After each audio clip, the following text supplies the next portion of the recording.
Kan nggak mungkin dong gue untuk menyelenggarakan ibadah, misalnya gue mau bikin ibadah di Stadion Gelora Bung Karno, masa gue harus panggil orang Lewi dari Israel? Tapi gini bro, kalau misalkan harus bayar ke orang Israel, lu nggak kebagian duit bro, itu yang pasti bro.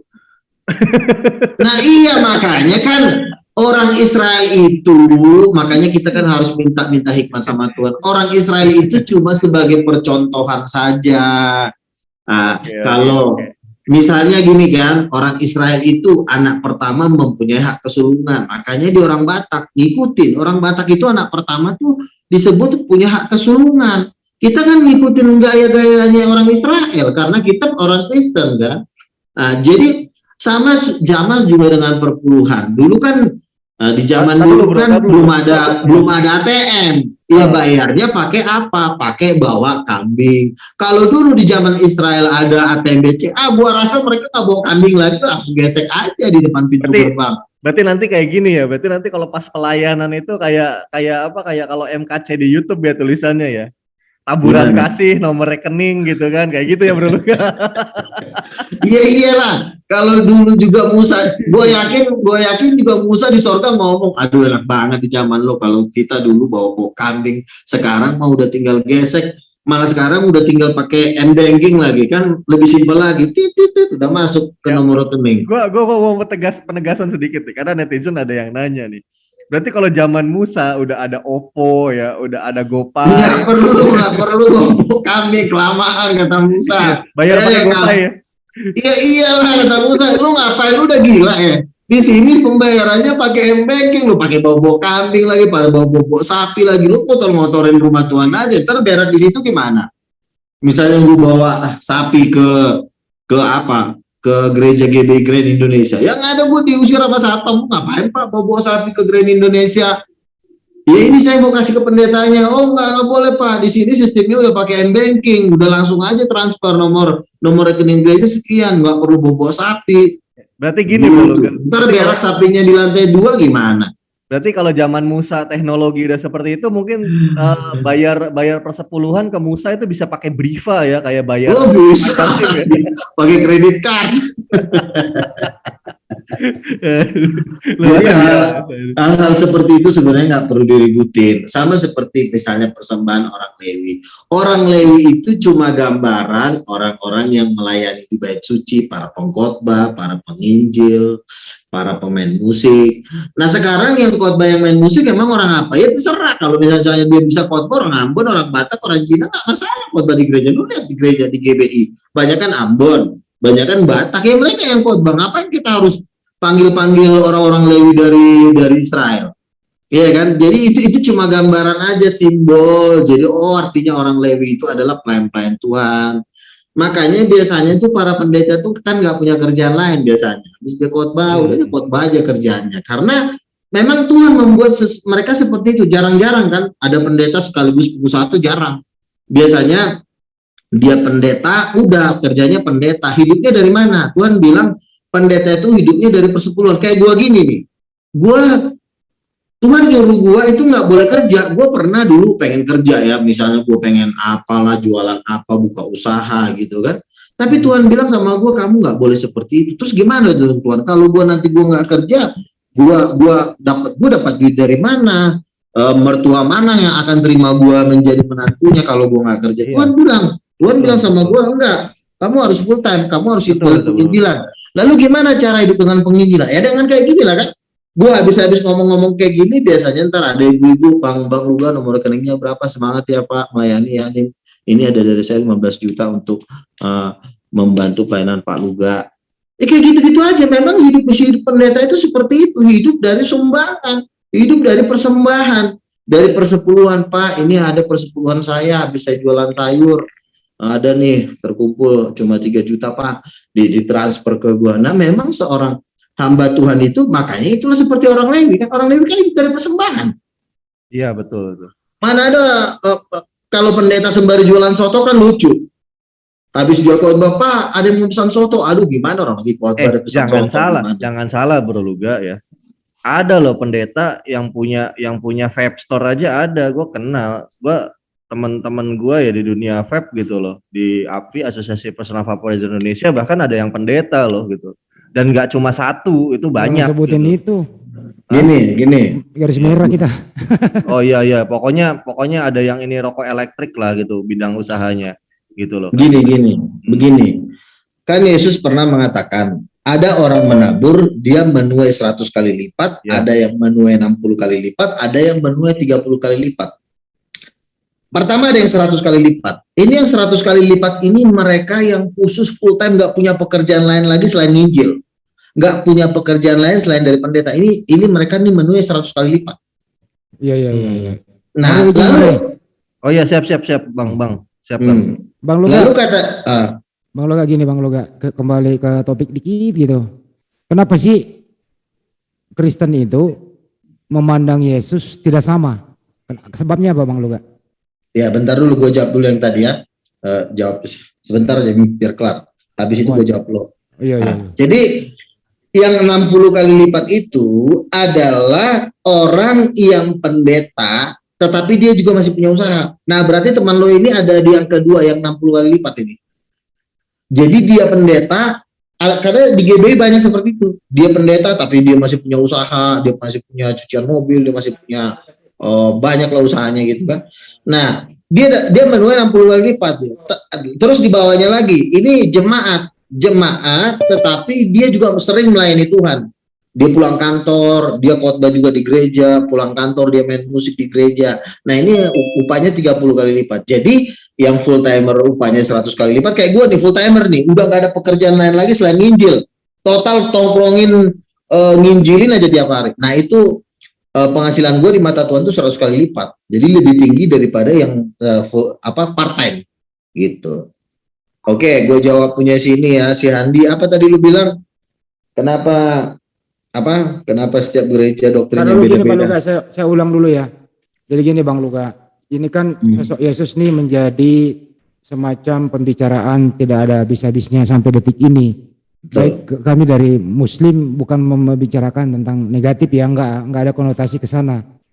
Kami itu ingin mengembalikan Yesus sebagaimana seperti yang pernah dikatakan oleh Yesus. Pertanyaannya adalah kenapa di internal Kristen sendiri itu berbeda cara memandang Yesus, bahkan ada yang cenderung sama pemahamannya dengan Muslim.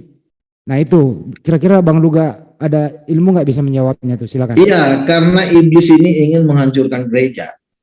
Sasaran utama yang paling diincar gereja, iblis itu adalah gereja, bukan orang yang beragama lain. Yang perlu dihancurkan adalah yang udah jadi. Kalau Muslim kan kita masih nginjilin mereka masih bisa kita tarik. Tapi yang sasaran utama iblis adalah orang yang sudah settle di gereja. Dengan cara gimana? Mereka roh jahat itu banyak yang dilempar-lemparin ke gereja oleh itu kesaksiannya Mukendi itu. Jadi setiap gereja itu dilempar roh jahat. Tujuannya adalah itu untuk membuat doktrin-doktrin baru, karena di dalam gereja itu ada hampir 1.300 doktrin. Bukan itu tujuannya pengacau.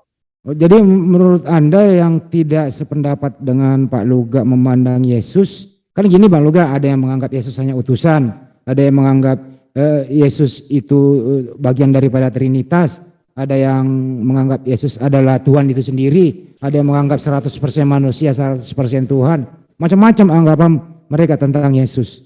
Iya, nah, Bang Luga kenapa berbeda? Kenapa? Iblis itu cuma ingin mengkacaukan supaya mereka tercerai-berai, supaya kekuatannya makin lemah. Kayak gue dengan Samuel kan, dia oneness, gue Tritunggal. Apa sih sebenarnya tujuannya?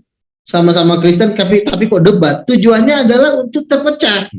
Kalau gue udah debat sama Samuel, otomatis lama-lama gue ngajak Samuel. Kalau gue pas ada duit, gue malas ngajak dia. Misalnya gue dapat 1 triliun. Paling Samuel gak gue ajak, gara-gara tiap hari ngotot mulu sama gue, padahal seiman sama gue.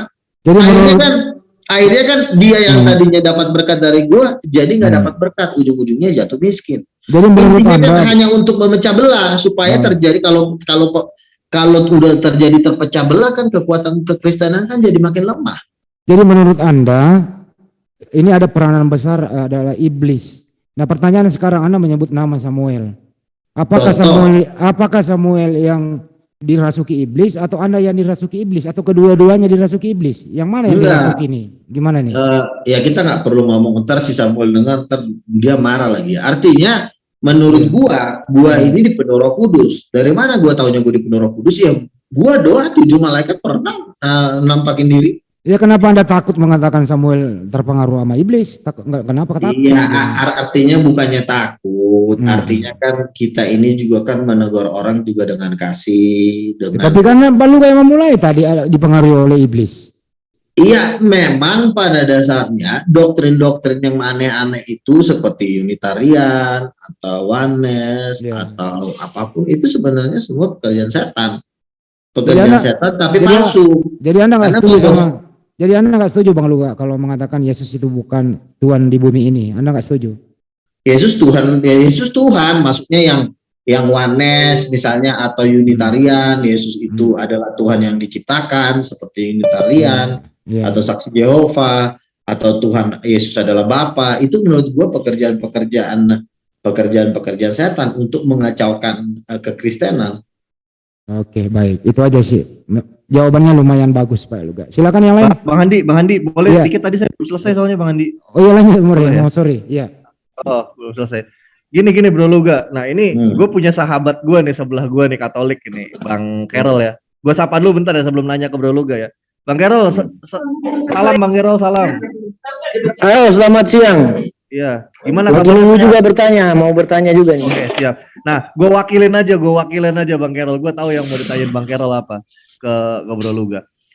Bro Luga, kan kalau di dalam Kristen itu untuk masalah makanan ya, food, makan apapun itu nggak masalah kan? Iya kan, seperti itu kan. Istilahnya nggak ada yang haram, nggak ada yang haram-haraman lah gitu. Nah, di sini gue mau nanya nih, Bro Carol ini mengatakan bahwa tidak boleh makan makanan yang bernafas gitu. Dia Katolik nih tuh. Mantap juga kata dia komen. Iya, makanya Bro Carol ini mengkritisi omnivora, yang maksud di omnivora di sana sebenarnya nggak tepat ya kalau disisipkan untuk manusia ya, tapi mungkin bahasa sarkasme kalau yang gue lihat gitu loh. Bahasa sarkasme buat orang ya, pemakan guguk, pemakan ular, pemakan babi gitu loh dan lain-lain gitu Bro Luga. Supaya bisa join juga di tempatnya. Iya. Nah, Terus menurut Bro Luga gitu kan. Karena menurut Bro Carol ya, memakan makanan ya kayak contoh babi, anjing gitu itu tidak dibenarkan, salah gitu loh Bro Luga. menurut Katolik, enggak, maksudnya dia ngomong menurut pendapat pribadinya dia atau pendapat pribadi. Gue bilang pendapat pribadi dia. Oh, kalau menurut pendapat pribadi mungkin dia lebih mengarah ke menjaga kesehatan kali ya. Karena kalau kita makan babi kan kolesterolnya tinggi gitu kan, kadang-kadang gue kalau makan kayaknya cepat puyeng gitu kan. Tapi kalau kita makan sapi mungkin lebih tenang, lebih nyantai. Jadi bukan Bro Luga, arahnya bukan ke situ Bro Luga. Mungkin Bang Carol bisa langsung sampaikan, mungkin gue cuma karena Carol kan tidak mewakili Katolik. Jadi gue berarti kan ke kehendak pribadinya dia berarti kan. Jadi memang ada ke kesehatan, saya menjelaskan lagi nih. Sudah benar dikatakan oleh Bang Luga, salah satu alasannya adalah kesehatan. Kemudian nomor urut 4-nya kesehatan, nomor urut 3-nya satu paket sini distribusi menu, distribusi nabati yang lebih praktis. Nomor urut 2-nya keseimbangan alam, dan nomor urut 1-nya hak-hak asasi hewan. Bukan masalah begitu Mas Karol. Menurut Anda itu, menurut Mas Karol nih, jujur nih, menurut Anda itu babi halal apa haram? Pribadi kan, ini kan bicara pribadi, terserah dengan Laudato Si dan apa Pribadi Kristen bahkan Katolik sendiri terserah. Menurut saya babi itu halal untuk dikasihi, bukan untuk disantap. Iya, maksud saya dimakan, disantap. Halal nggak disantap atau enggak? Tidak. Berarti haram. Oke, baik. Haram Iya, kalau enggak, istilahnya apa saja terserah, tapi Gini. tidak layak. Silakan, tidak layak. Begini. Haram, ya. Kan Tuhan Yesus bilang sebenarnya yang mengharamkan orang itu apa yang keluar dari mulut, bukan apa yang masuk. Sebenarnya lu makan anjing juga nggak masalah, cuma itu merusak kesehatan lo. Artinya itu posisi makanan itu sebenarnya posisinya netral. Lalu ada juga memang yang diharamkan Tuhan, dilarang sebenarnya, bukan haram. Karena itu bisa merusak seperti apa ya, ada jenis-jenis makanan laut seperti udang, itu ada zat-zat dari udang itu yang lebih cepat merusak tubuh kita. Jadi Tuhan bilang itu jangan dimakan supaya tubuhmu itu sehat. gitu loh. Tapi kalau misalnya lu lagi ada pesta dan memang hidangannya cuma babi, ya lu tinggal sikat aja gitu. Tapi jangan lu makan tiap hari.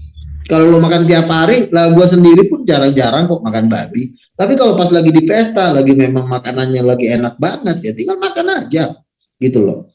Tapi nggak jadi gua setiap ketemu minyak babi kesenggol dikit gua udah harus cuci tangan 10 kali, nggak begitu. Karena kan Tuhan bilang yang haram itu adalah apa yang keluar, seperti ngatain orang, memfitnah orang gitu.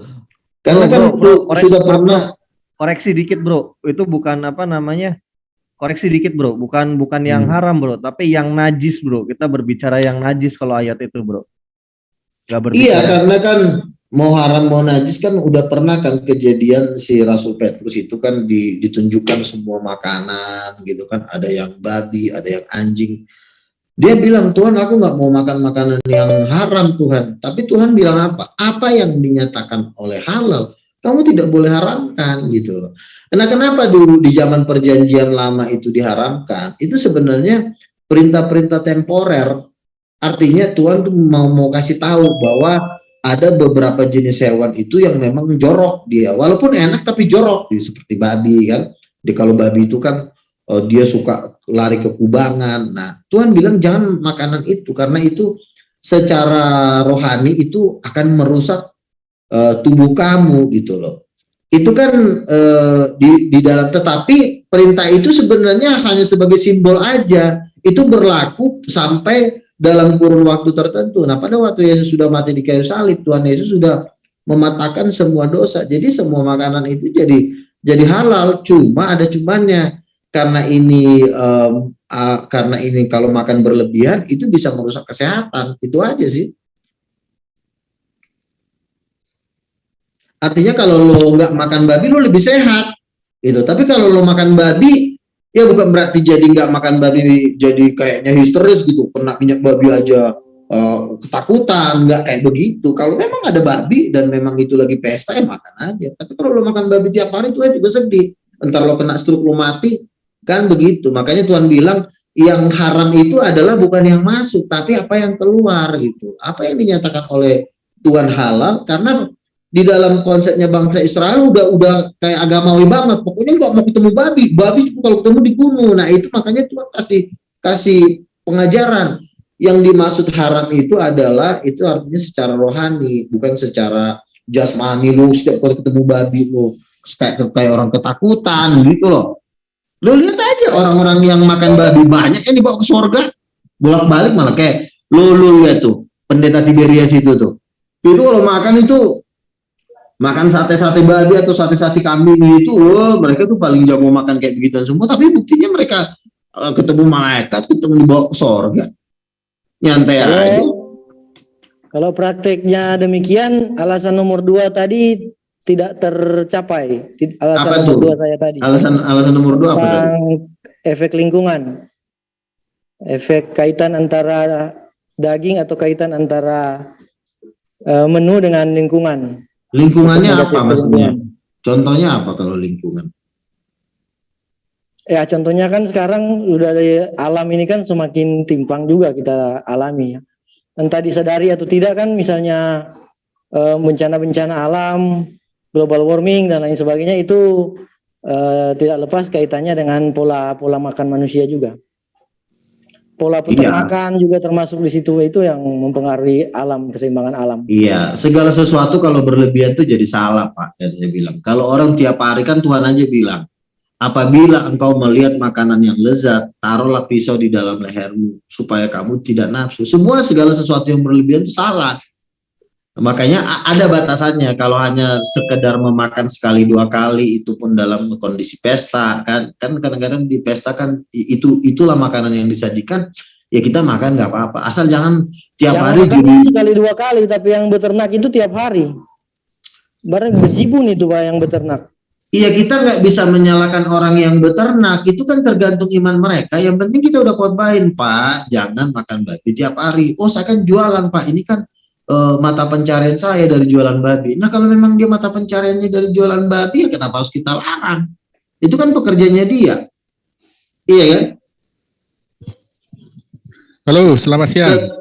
Tuhan dia kan nggak mengatakan kalian harus makan tiap hari makan babi ya, kalau nggak tiap hari makan babi kalian haram, kan dia nggak ngomong gitu. Namanya itu pekerjaannya dia sebagai peternak. Oke, kembali ke topik. Ada halo ini. Ya, silakan. Halo. Ya. Selamat siang. Selamat siang Bang Luga. Shalom Bang Luga. Shalom Pak. Ini ada kontradiksi loh. Soalnya ini sedikit saya agak membingungkan masalah darah itu ya. Kalau di Toba itu kan ada dua. Kalau ada pesta itu kan ada yang istilah kita kan margota dan yang tidak margota.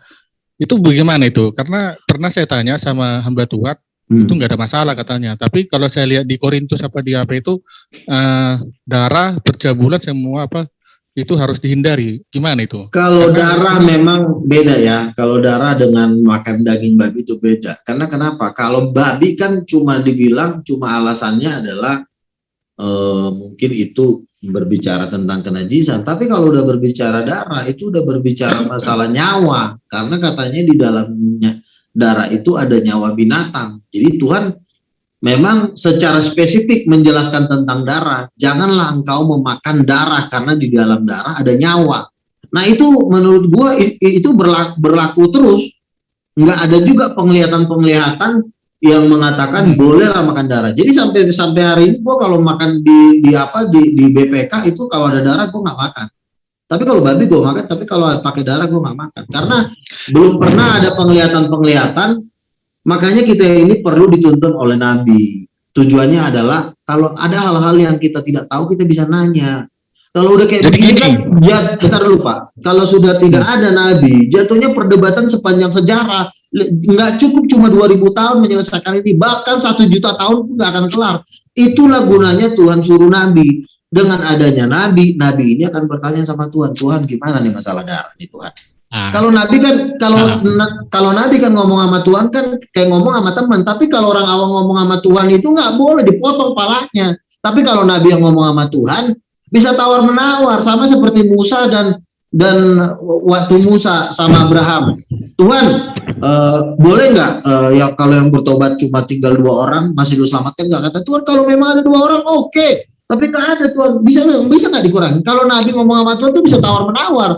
Makanya kalau ada Nabi, lu minta petunjuk Nabi. Nah belum pernah ada Nabi mengatakan bahwa jangan makan darah. Makanya gua selalu ngikutin apa petunjuk Nabi. Karena kalau Nabi itu, dia itu udah ibarat kata sama Tuhan tuh udah CS. Kalau sama lu kan Tuhan kagak CS. Lu berdoa juga belum tentu lu dijawab. Tapi kalau sama Nabi itu dikit-dikit penglihatan, dikit-dikit malaikat datang. Nah, makanya kita perlu dituntun oleh nabi-nabi Tuhan supaya kita nggak stres kayak begini. Ini ngomong masalah babi aja kan perdebatannya kan 1 abad. Gila kan. Jadi gini, kemarin pernah kan saya tanyakan itu sama channelnya Pak Bombom. Jadi Pak Bombom kan menceritakan itu kan secara alkitabiah. Jadi kalau tidak bisa makan darah, itu pun lemak pun nggak boleh karena lemak dan darah itu satu ini ada di perjanjian lama. Terus dibawa ke perjanjian baru, apa yang bukan masalah makanan lah ya, masalah keselamatan. Jadi apa yang masuk ke dalam tubuh kita itu kan akan turun ke jamban. Jadi bukan masalah makanan itu yang yang perlu yang haram-haram itu justru yang datang dalam yang keluar dari hati kan gitu kan. Jadi itu kemarin tuh udah diperdebatkan. Jadi kalau kalian nggak mau makan darah, ya lemak juga jangan dimakan karena itu lemak itu juga sama dengan darah juga di perjanjian lama katanya gitu. Jadi, kembali ke topik ya Bang, sebentar Bang, kembali ke topik ya maaf ya. Kita kembali pakai belajar pakai ayat di Kejadian 9:3 nih. Kejadian 9 nomor 3. Ya coba dibuka dulu deh Kejadian 9. Saya bacain aja Bang. Saya hafal ayatnya. Segala yang bergerak, yang hidup akan menjadi makananmu. Saya ulang ya, segala yang bergerak, yang hidup akan menjadi makananmu. Aku telah memberikan semuanya itu kepadamu seperti juga tumbuh-tumbuhan. Jadi semua yang bergerak boleh dimakan Bang. Bukan itu, bukan masalah ini, masalah darah dan lemak. Nah ini kan tentang makanan tadi Bang, makanan halal haram ini gitu. Bukan lemak yang kita omongin, makanan haram dan halal. Artinya di Kejadian 9:3 itu boleh makan segala yang bergerak. Gimana itu Bang? Artinya nggak ada yang haram memang kalau dibaca ayat ini? Enggak, kita nggak bisa baca satu-satu ayat, karena itu kan penjelasannya ada lagi, ada yang nggak bisa dimakan seperti seperti darah, seperti lemak gitu kan. Nah artinya ya memang kalau darah memang nggak saya makan ya, tetapi kalau misalnya siapa sih bilang Pak Bom dari gereja mana dia? Enggak, dia nggak bawa dia lewat Alkitabiah dia. Jadi nggak Itulah bawa, jahatnya nggak bawa manusia. Itulah jahatnya manusia. Dia ngomong tapi nggak bawa aliran. Artinya dia tidak mempertanggungjawabkan pengajarannya dia. Kita nggak tahu dari mana. Apakah dia dari setan atau dari Tuhan, kita nggak tahu. Kita kalau ngomong satu ajaran, kita wajib membawa nama organisasi kita. Karena kita ini nggak boleh berbawa atas nama diri sendiri. Harus ada yang menjadi penasihat. Bukan Bang Luga bukan. Dia berdasarkan Alkitab dia. Jadi Iya, dia, berdasarkan Alkitab itu dari GBI. loh. Dari Jangan GBI, yang- Pak Bom dari GBI, pendeta Iya, bentar GBI. dulu. Iya, maksud saya begini, kita sebelum kita mengajar orang, kan orang kan akan tahu sebenarnya kamu ini membawa Alkitab sesat nggak sih? Karena setan pun bawa Alkitab, semua bawa Alkitab, sama-sama bawa Alkitab, Zakir naik aja bawa Alkitab kok gitu. Jadi artinya kita harus tahu latar belakangnya dia. Dia dari GBI. GBI ini juga masih perlu ditelusuri. Dia percaya nggak hal-hal yang profetik gitu loh kan? Supaya pengajarannya dia kita bisa ukur. Kalau kita nggak tahu dia dari gereja mana, cara kerjanya seperti apa, ya kita sulit mendeteksi dia ini siapa gitu. Tapi kalau dibilang dari GBI, oke lah dari GBI. Apakah dia percaya hal-hal yang profetik gitu loh. Tapi karena kadang-kadang dari GBI pun karena dia bekas misalnya GPIB, kadang-kadang pengajaran GPIB-nya ke bawah-bawah waktu kembali dia ke di topik. GBI. Lu kembali ke topik mulu, yang lu tanya juga nggak jelas. Kepanjangan gitu ya, gini ya. Orang lagi ngomong kembali ke topik. Iya, gimana sih? kepanjangan GBI lah Bukan dibahas. kepanjangan. Lu juga kadang-kadang yang lu tanya juga nggak ada gunanya kok. Oke, begini tadi jawaban Bang Luga adalah kenapa di Kristen itu memandang Yesus berbeda-beda. Jawaban Bang Luga itu karena dipengaruhi oleh iblis, gitu loh. Nah sekarang teman-teman Kristen di sini kalau nggak seide, nggak sedenom dengan Bang Luga, berarti kalian di sini dipengaruhi oleh iblis loh. Hati-hati kalian. Cara menginterpelasi atau cara memandang Yesus. Hati-hati kalian, iblis gitu. Silakan. Jadi ini pendapat saya Bang Ya, Handi ya. ya silakan Bang. Jadi gini, kalau seseorang tidak ada Roh Kudus, ibaratnya tidak dipenuhi oleh Roh Kudus, selamanya dia tidak akan mengetahui Tuhan yang sebenarnya. Karena Roh Kudus itulah yang membuat kita itu bisa berkomunikasi dan memahami Tuhan yang sebenarnya. Jadi sekali-sekali kalau orang selalu mengandalkan pikirannya dia, tidak mengandalkan Roh Kudus, ya itulah akan datang para penyesat ke dalam pikirannya dan tubuhnya. Gitu Bang Andi. Oh gitu. Jadi harus Sekarang ada pertanyaannya, jadi harus ada Roh Kudus dalam Oh iya hidup pasti. kita. Kalau orang Makanya tidak dulu. gini, Bang Andi, kalau orang Ya. tidak ada penuh Roh Kudus, dia kalau mengandalkan cuma pikirannya aja dan hanya mengandalkan pikiran-pikirannya dia paling gampang disesatkan oleh roh Oke, baik. penyesat. Jadi Gitu menurut loh. Anda Izin, harus Bang Andi, ada. boleh bertanya Bang Andi? Saya kan belum selesai, sebentar lah, dikit lagi kan. Jadi kalau menurut Anda nggak ada Roh Kudus, artinya tidak bisa mengetahui Yesus sebenarnya. Nah, bagaimana? Jadi tidak semua dong Kristen ada Roh Kudusnya, denomnya banyak. Gini, Ah, jadi gimana jangan itu? salah paham. Semua orang yang dibaptis pasti sudah memiliki Roh Kudus. Cuma perbedaannya ada yang kepenuhan Roh Kudus, ada yang penuh Roh Kudus. Tapi kalau hanya cuma Roh Kudus hanya memiliki Roh Kudus, roh-roh lain, roh-roh jahat bisa masuk. Tapi kalau orang kepenuhan, contohnya seperti botol nih, kalau Anda masukin air penuh dengan air di botol itu, terus kamu masukin minyak tanah, bisa nggak masuk minyak tanah? Ya nggak bisa. Karena Artinya Bang, Gitu. Roh Kudusnya Roh Kudusnya dikit. Nggak penuh, belum penuh. Belum penuh Iya. Roh Kudusnya. Iya, makanya Oke. kalau orang udah penuh Roh Kudus, seperti contohnya nih, kayak Andi Simon yang di sana, dia udah Ya. kepenuhan Roh Kudus, makanya dia bisa menyembuhkan orang sakit, mengusir setan, ya kan? Nah, Ya, gitu. terus kemudian Tapi kalau- Kalau nggak penuh Roh Kudus, terus dia mengatakan Yesus adalah utusan, Kristen sendiri mengatakan demikian, itu Roh Kudusnya ada apa? Sama sekali nggak ada itu. Nggak ada. gini Bang Andi, Iya. Bang Andi, memang Iya. Yesus kan utusan dari mana dulu? Kita harus berpikir, memang Yesus Iya. utusan nabi segala nabi utusan. Dia kan Iya. utusan dari Allah Bapa. Iya, Iya kan, betul. bukan utusan. Jangan Anda berpikir utusan dari contohnya nih saya mengutus seseorang. Iya, paham, utusan paham. dari Betul. Allah Bapa. Setuju saya Pak, Yohanes 17:3. Ini Pak Luka nggak setuju nih kalau demikian nih. Mungkin gini Bang Andi, Nah, Bang Andi. Iya, Boleh silakan. izin saya Bang Andi mempertegas apa yang dipertanyakan Bang Andi. Iya, Gini Pak Nabisuk ya. Saya langsung aja ya saya kerucutkan. Nah, ini apa yang disimpulkan Bang Luga ini kayaknya beda sendiri sama Bro Luga ini gitu loh. Nah, jadi Bro Luga ini kepenuhan Roh Kudus, punya Roh Kudus atau nggak ada Roh Kudusnya? Nah, itu mungkin Bang Nabisuk. Izin Nah, bertanya, silakan Bang. barangkali kalau boleh Bang Andi. Saya tidak bisa menilai orang dia penuh Roh Kudus atau dia penuh Roh Kudus atau cuma Roh Kudus, saya nggak bisa karena itu kan hak prerogatif Tuhan gitu loh. Jadi orang contohnya nih, kalau saya penuh Roh Kudus pun saya nggak bisa mengklaim kepada orang saya penuh Roh Kudus, nggak bisa. Itu kan urusan Tuhan dengan saya gitu loh. Justru kalau saya nanti ngomong-ngomong, wah nih saya penuh Roh Kudus, itu namanya kesombongan namanya itu. Andi boleh bertanya Bang Andi? Halo. ya tapi jangan melebar ya. Topiknya di sini tadi nih, kenapa berbeda cara memandang Yesus ya? Iya, Jadi tadi Pak siapa ini? Pak siapa yang terakhir bicara ini berbicara masalah Roh Kudus ya, betul ya Pak ya? Ya. Nah, sekarang pertanyaan saya, bagaimana membedakan orang yang tidak punya Roh Kudus, kemudian orang yang punya Roh Kudus, orang yang punya kepenuhan Roh Kudus, dan orang yang penuh Roh Kudus? Bagaimana cara membuktikan atau bagaimana cara mengetahui? Itu pertanyaan bagus, silakan Bang. Siapa saya yang mau jawab? Jadi gini ya, saya sih itu kan setiap orang kan tidak bisa. Contohnya nih saya sendiri, kalau saya lihat kayak Pastor Andi Simon, kalau saya bilang dia itu kepenuhan Roh Kudus. Kenapa saya bilang? Karena dia tiap hari dia kan melakukan hal-hal yang dilakukan oleh seorang nabi. Ya nabi zaman dulu kan begitu, dia bisa mengusir setan, dia menyembuhkan orang sakit, dia juga berkhotbah kan gitu kan itu dia yang lakukan. Tapi dia belum pernah minum racun Bang. Berarti Kenapa? itu ukurannya ya? Ukurannya di Berarti situ. itu Ini pendapat saya pribadi. Kalau ukuran itu saya nggak bisa. Ini kan pendapat pribadi saya. Kalau saya kan menilai tadi Bapak dia itu udah penuh Roh Kudus. Tadi Bapak berbicara masalah Roh Kudus.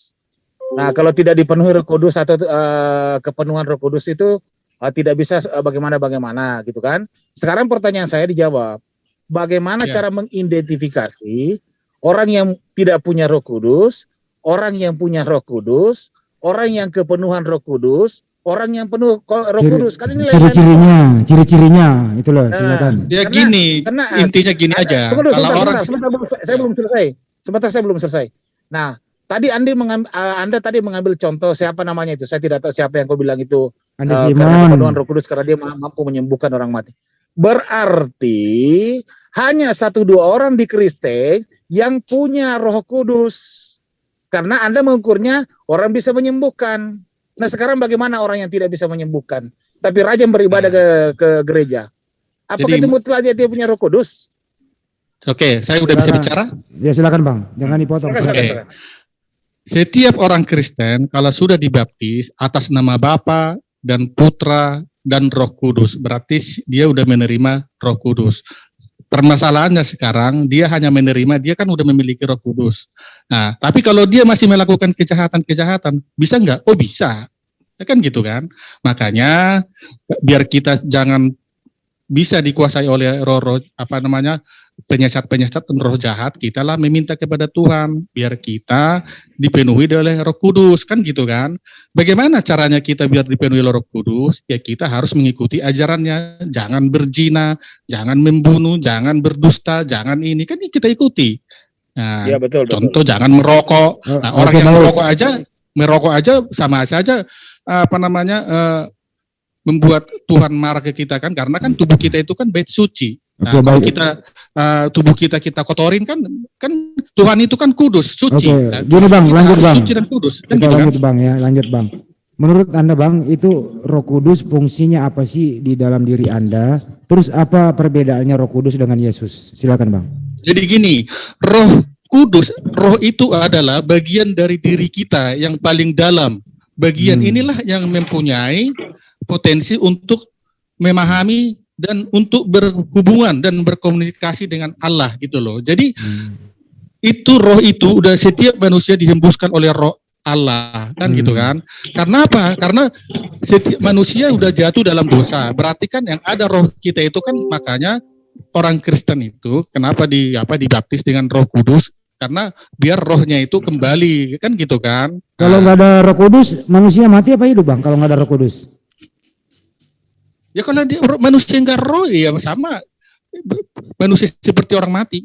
Ya kan? Berarti kan, kalau nggak ada roh Roh itu Kudus, kan ini semacam roh ini itu Bang, kan ada power itu loh yang diberikan oleh Tuhan kepada maksud saya kita. Bang, kalau nggak ada Roh Kudus dalam diri Kristen, mati apa hidup? Jadi gini, saya dulu pernah ada pendeta, jadi datang dulu dia kan sebelum dia pendeta, dia bercerita, dia seorang paranormal, jadi dia menantang Tuhan kalau kamu ini merasa hebat, tolong tunjukkan kehebatanmu. Akhirnya Tuhan mengirim 3 pendeta ke paranormal ini, dia ngambil rohnya pendeta itu.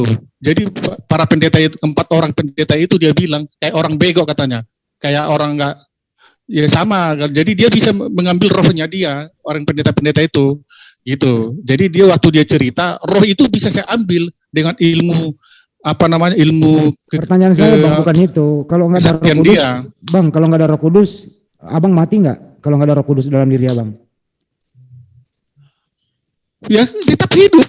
Roh Kudus itu kan roh untuk kita berhubungan dengan Tuhan. Tapi kalau saya nggak ada Roh Kudus, hidup nggak? Ya hidup. Tapi saya akan melakukan iblis akan mudah datang ke diri saya. Berarti dalam diri gitu, Abang, kan? Berarti dalam diri Abang ada 2 roh? Enggak dong. Roh itu kita setiap manusia kan udah ada roh. Cuma kan roh itu kan agar kita bisa berhubungan dengan Tuhan, makanya kita menerima Roh Kudus, kan gitu kan. Ya kalau berarti dalam diri Abang ada 2 roh dong? Iya betul. Enggak. Roh standar sama Roh Kudus. Jadi gini. Iya gimana Bang? Apa bedanya manusia dan binatang? Binatang itu tidak punya roh. Kenapa? Binatang itu hanya punya jiwa, makanya binatang punya perasaan, pikiran dan kehendak. Manusia punya jiwa dan roh. Kenapa Tuhan memberikan roh kepada manusia? Berarti setiap manusia kan udah punya roh. Cuma bagaimana kita berhubungan dengan Tuhan? Roh kita itu harus kudus. Karena Tuhan itu kudus, kan gitu kan? Ya Abang punya 2 roh nggak sih? Roh bawaan atau Roh Kudus? Ada 2 roh apa 1? Ngerti nggak kata tadi? Setiap manusia pasti udah punya roh, kan gitu kan? Bagaimana roh kita ini biar kita bisa berhubungan dengan Tuhan? Roh kita itu harus kudus, kita harus suci. Nggak mungkin lah kita, contohnya Anda nih di samping Anda ada emang ada roh yang tidak suci Bang? Kan manusia kan udah jatuh dalam dosa. Kan kalau manusia udah jatuh dalam dosa, berarti kan semua kan udah Tuhan kan udah jauh. Jadi berarti dalam diri Abang cuma 1 roh ya? Tadi kan udah saya jelasin, setiap manusia punya roh, kan gitu kan? Iya. Ngerti nggak? Cuma manusia udah jatuh dalam dosa, makanya kita. Abang aja deh Bang, Abang punya roh berapa? Aduh, mutar-mutar lagi nih. Ya Abang nggak pernah jawab. Bang lu kan udah jawab loh, dia punya 2 roh. Abang 2 apa 1? Di dalam diri saya itu ada 2 roh. Tuh ada 2 Abang Luga tuh. Yang kedua Roh Kudus. Abang gimana Bang? Jawaban Luga bagus ya, itu. Itu kan saya kan ini punya pemikiran masing-masing. Ya itu yang pemikiran saya begitu. Setiap manusia punya roh, ya kan? Cuma kalau kita mau berkomunikasi dengan Mama itu mengerti dengan Tuhan, ya kita harus punya Roh Kudus karena Tuhan itu kudus. Berarti suci. Ada 2 roh tinggal ngomong Bang, saya ada 2 roh seperti Luga, ya udah itu loh. Yang saya tahu saya ada Roh Kudus, itu aja karena saya udah dibaptis atas nama Putra dan Roh Kudus. Apa bedanya Roh Kudus itu dengan roh bawaan sama diri Anda? Sama kan apa beda? Tadi kan udah saya bilang, setiap manusia punya roh. Kenapa sih nggak mau jawab kayak Luga, cepat gitu loh? Lah, ya kalau roh biasa roh biasa ya bisa kita kan, contohnya kalau saya nggak punya Roh Kudus, dengan roh biasa saya bisa berzina, bisa membunuh, bisa main perempuan. Itulah karena saya nggak punya Roh Kudus. Tapi kalau saya punya Roh Kudus, saya bisa menghindari semua, bisa menguasai semua. Apakah Roh Kudus itu bercampur dengan roh bawaan Anda? Iya, Kan udah saya menyatu, bilang, ya. setiap manusia punya roh. Makanya Tuh, jawaban kalau Luga kita ini bercampur. mau ini, roh kita itu kan tadi saya bilang setiap orang Kristen kalau sudah dibaptis pasti memiliki Roh Kudus kan gitu kan. Roh itu kan masuk ke dalam jiwa kita, ke dalam tubuh kita kan Ya, gitu kan. artinya menyatu dengan roh bawaan manusia Anda itu gitu loh. Ya mungkin Iya. menurut pemikiran Anda oke lah. Iya, saya kan Salah. bertanya Bang, enggak bukan terserah, ini sulit diterangkan loh. Iya, Karena menyatu, Andi, rohnya Luga, kan rohnya Luga kan manusia. Lalu Ya. Roh Kudus turun, roh Tuhan sama roh Luga berarti kan dua roh. Yang Ya. satu roh manusia, yang Ya. satu roh Tuhan, itu nyatu di dalam roh saya. Nah, Makanya itu saya enak. sebut, Itu jawaban lu kan enak tuh Pak Tapi- didengar, gampang dicerna. Iya, Ya. tapi kan roh kan nggak mungkin menurut pemikiran saya ya, pola pikir saya nggak mungkin ada dua roh, ya kan? Kalau orang contohnya saya udah dibaptis, berarti yang masuk ke dalam saya itu Roh Kudus kan gitu kan, rohnya Tuhan kan gitu. Nah, waktu Anda belum dibaptis, Berarti ada dari kesimpulannya ada, dengar dulu nih, berarti ada roh yang tidak kudus, ada roh yang kudus kan gitu kan? Jadi Anda sebelum dibaptis belum punya Roh Kudus, berarti masuk satu roh. Iya, kan saya dari awal kan saya bilang setiap manusia pasti punya roh kan gitu kan. Iya. Kenapa? Karena Tuhan itu kan udah menghembuskan napas rohnya ke setiap manusia. Cuma manusia udah jatuh dalam dosa kan gitu kan. Nah, dengan menerima baptisan kita dibaptis atas nama Bapa, Putra dan Roh Kudus kan gitu kan. Oke. Makanya setiap orang Kristen kalau cuma memiliki Roh Kudus ya gampang Oke, baik. mengujuri. Jadi menurut Abang itu Roh Kudus itu bagian daripada Tuhan atau Roh Tuhan itu sendiri? Ya Roh Tuhan itu sendiri. Jadi Oh. baca aja di 2 Korintus 3 ayat 17. Oke. 2 Korintus 3 17. Coba buka. Oke, baik. Jadi yang masuk Buka aja. ya, Roh Kudus itu adalah Roh Tuhan itu sendiri gitu ya. Coba buka 2 Korintus 3 ayat 17. Kalau Ini yang berisik siapa sih? lihat ayat aja. Baru 1 Korintus 2 11, 1 Korintus 3 ayat 16, Oke, iya, 2 iya. Petrus 1 Iya. 21. Iya paham. Artinya Roh Kudus itu adalah Roh Tuhan itu sendiri. Coba di-mute dulu, dibantu dong itu di-mute dulu tuh. Sama gitu. Oh, dibantu dulu di-mute tuh Pak ini. Aduh. Ini kok yang lain pada diem aja sih. Yang ntar dulu di-mute dulu. Di-mute dulu. Pak Jol di-mute dulu Pak Jol. Itu Pak Petapuang saya. Selamanya di sini. Sebentar. Kamu di-mute sampai dulu, Pak. sampai kapan? Di-mute dulu. Kok di Dia lagi dia lagi di kantor itu lagi menyidik orang itu. Kedengeran. Oke, baik Bang. Jadi kalau menurut Anda tuh Roh Kudus adalah Roh Tuhan itu sendiri. Pertanyaan sekarang Bang, ada berapa Roh Tuhan Bang? Ya gini lah, Tuhan itu makanya bukan itu kan di semua di mana-mana Tuhan Roh ada Tuhan ada berapa Bang? gitu.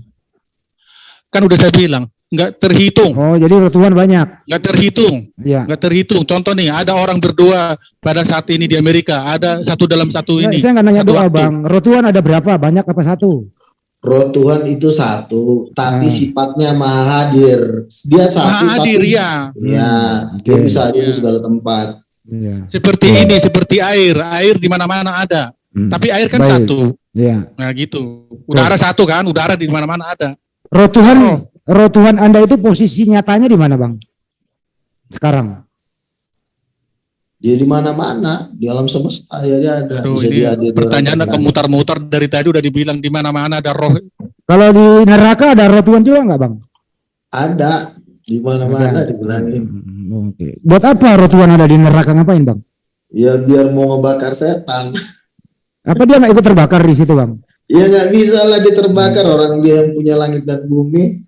Oke, baik. Kalau di surga, Andi aja nanti yang terbakar di sana. ya nggak boleh nyerang personal Bang. Ini kan pertanyaan ilmiah Oh ini gitu Bang. ya. Iya. Anda takut apa gimana? Terbakar? Ya takut lah Bang, kan api panas. Oh, ya udah kalau Anda takut ya udah ikut terbakar. Makanya saya menjadi Muslim Bang. Saya nggak menyembah pagan gitu ya. Ya, Sekarang iya, kalau di iya. surga menurut Abang ada duduk di sebelah kanan itu ada dua roh loh. Ada roh Bapa, ada roh Yesus loh. Nah ini kamu nggak Bagaimana ngerti itu? duduk di sebelah kanan itu arti kiasan itu bukan dalam arti Oh. ada dua di sana singgah Bagaimana? sana. Enggak. Bagaimana cara menjelaskan? Kiasan itu. Nah kalau ini saya berbeda dengan Pak Nabi Su. Ya silakan Jadi, silakan. Yesus itu duduk di sebelah kanan itu bukan kiasan. Kenapa bukan kiasan? Karena Yesus juga waktu jalan di bumi makan ikan goreng juga bukan kiasan. Nah, waktu dia habis makan ikan goreng, badannya itu hidup-hidup naik. Nah, segala yang hidup itu bukan kiasan. Nah, badannya itulah duduk di sebelah kanan Bapa dengan tubuh-tubuhnya. Itu. Jadi kalau ada yang mengatakan Yesus duduk di sebelah kanan secara kiasan, saya menentang 1000%, 1.000.000%. Karena itu akan seakan memudahkan orang menghancurkan ketuhanan Yesus. Itu saya paling benci itu. Biasanya orang oneness seperti itu. Saya minta tolong. Saya minta tolong bagi orang-orang yang di luar sana yang masih berprinsip si Valen itu agamanya Yahweh, agama Yahudi. Dia selalu mengatakan Yesus kiasan. Sekarang dia murtad, sekarang jadi orang Yahudi. Orang oneness itu biasanya itu selalu mengatakan Yesus itu sebagai raja itu bukan kiasan, itu benar-benar dia real sebagai raja. Tetapi kalau pertanyaannya Handik mengatakan, apakah rohnya Bapa dengan rohnya Yesus berbeda? Tidak, rohnya Bapa dengan rohnya Yesus satu roh, yaitu Roh Kudus. Jadi roh Bapa itu Roh Kudus, rohnya Yesus adalah Roh Kudus. Tapi tubuhnya memang beda. Kenapa beda tubuhnya? Karena Yesus sudah jadi manusia. Jadi dia tubuhnya harus berbeda dengan Bapa. Karena tubuhnya manusia itu, ya dia bisa lebih simpel. Bisa ketemu, bisa jalan-jalan, bisa ngopi bareng. Tapi kalau tubuh Bapa itu dari api. Dia nggak bisa kemana-mana gitu. Jadi menurut Bang Luga, Markus 16:19 itu bukan kiasan ya Bang Luga? Oh bukan, sangat-sangat bukan kiasan. Real, nyata. Lebih nyata dari kalau lu gampang. Ya. Bagaimana Bang itu Bang? Anda mengatakan kiasan, Bang Luga mengatakan enggak, 1000%. Ya, itu kan menurut pendapat dia kan, kita kan, saya kan merujuk ke Yohanes 14 ayat berapa itu, katanya kepada Filipus, Bapa ada dalam aku ada dalam Bapa, kan gitu kan, berarti kan dia menyatu dengan Allah Bapa kan. Kalau boleh saya tanya, Pak Nabi Sukini oneness ya Pak? Saya bukan oneness Pak, saya Tritunggal. Tritunggal, oke. Baik. Ya, artinya walaupun berbeda tapi memang saya harus tegaskan karena dulu kan waktu saya belum mengerti kadang-kadang juga saya tergoda juga kayak gitu ya, tetapi setelah saya pikir-pikir kalau Yesus duduk secara kiasan berarti di sorga cuma ada satu tahta gitu kan. Ternyata di sorga itu memang 2 tahta. Sudah banyak nabi-nabi yang dibawa Tuhan langsung ke hadapan tahta, mereka mengatakan beda, tahta Bapa dengan tahta Yesus berbeda. Tetapi mereka memang Tuhan ya, Yesus juga Tuhan, tapi satu roh. Kenapa berbeda? Karena memang firman ini sudah jadi manusia dia. Nah, jadi yang duduk di tahta sebelah kanan itulah yang tangannya berlubang paku itu. Nah, jadi tangan Yesus sampai kapanpun berlubang paku. Nah, itu bukan kiasan. Lubang paku itu bukan kiasan, Pak, karena itu udah pernah kejadian 2000 tahun yang lalu. Kalau dikatakan lubang paku itu adalah kiasan, saya nggak terima. Silakan Pak, dibantah Pak. Ya itu kan tergantung pemikiran pola setiap orang kan bebas seperti ini. Yang penting kan sepanjang kalau semua di apapun beda-beda. Tapi kalau saya kan prinsipnya saya percaya adalah Yesus sang juru selamat, juru selamat saya pribadi kan gitu kan. Jadi gini, kadang-kadang kan setiap orang kan bebas kita punya pendapat, nggak ada masalah buat saya. Gitu. Ya, karena saya berpatokan di Yohanes 14 ayat berapa itu, bahwa yang dibilang sama Filipus bahwa Bapa ada dalam aku ada dalam Bapa kan gitu kan. Jadi dia berarti menyatu dengan Bapa itu dia kan. Ya. Oke Pak, kalau di surga sekarang menurut Bapak itu di surga ini kan Yesus dan ada Bapa gitu. Nah di surga ini ada Yesus ada Bapa atau cuma satu? Bagaimana menjelaskan Pak? Ya kalau saya sih tetap satu Pak, nggak ada 2 Tuhan. Nah sekarang ada 3 Tuhan. Oke, Tuhan sekarang kalau Tuhan itu satu, namanya siapa Pak? Ya kan dulu kan dipanggil pertama Yahweh, Elohim, Adonai kan itu kan. Tapi kan setelah datang berfirman kepada Bunda Maria yang firman telah menjadi manusia dan disebut namanya tuh Yesus kan gitu kan. Jadi kan firman itu kan sesuai dengan Yohanes 1:14 kan. Jadi di surga sekarang Yesus atau Bapa atau ada Roh Kudus di surga? Jadi gini Pak, kita ini kadang-kadang sebenarnya manusia pun ada konsep Tritunggal juga, ada tubuh, ada jiwa. Enggak usah dijelasin Pak, ya kan? ke surga, sama ke surga. Kayak kita juga. Di surga jadi sekarang Allah itu, di surga sekarang Pak, Tuhan Anda itu siapa di surga, siapa namanya gitu loh Pak maksudnya.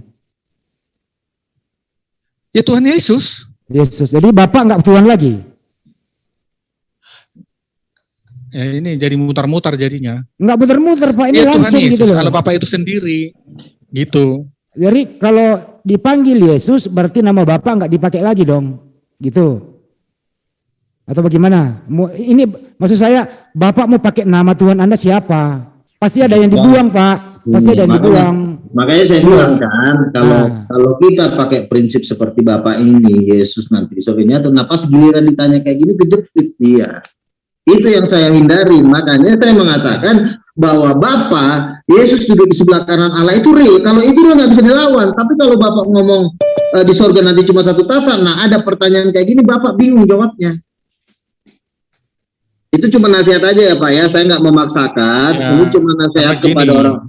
Karena begini, saya tahu, saya kan sudah sering berdebat. Jadi artinya saya tahu seluk-beluk dalam perdebatan itu seperti apa. Apa efeknya kalau saya katakan Yesus kiasan, itu efeknya ada. Itu efeknya berat itu. Makanya saya mencari solusi yang sebenarnya bagaimana supaya kita tidak bisa dijerat dalam satu perdebatan. Kita harus ngomong fakta apa adanya. Menurut saya, Yesus duduk di sebelah kanan Allah itu real dan terlalu real, sangat real, bukan kiasan total itu. Nah, kalau Bapak mengatakan itu kiasan, nanti Bapak akan ketemu pertanyaan-pertanyaan yang bisa menjerat Bapak dan akhirnya Bapak nanti bisa kejepit. Kayak gini kan, Bapak ditanya, Bapak nggak bisa jawab, udah pusing jawabnya. Iya, kalau nanti contoh nih ya, kalau kita berpedoman duduk di sebelah kanan Allah Bapa, berarti di sana ada dua singgasana dong. Logika. Betul, dua singgasana Bapa dan singgasana Raja. Karena Bapa itu bukan Raja, Bapa itu Allah. Ini, Bang Luga sendiri udah pernah nggak ke sana melihat dua singgasana? Sudah banyak sekali. Makanya saya bilang, makanya kita perlu nabi. Ada beberapa nabi-nabi Tuhan yang sudah dibawa langsung ke hadapan tahta. Mereka menulis dalam buku mereka. Mereka bilang, tahta Bapa dengan tahta Yesus itu beda.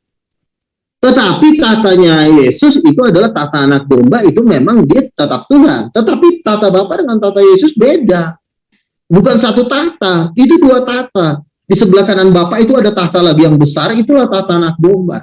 Jadi tetap ada dua tahta. Kenapa harus dua tahta? Karena tubuh Yesus itu sudah mengambil tubuh manusia, sementara Bapa tidak pernah menjadi manusia.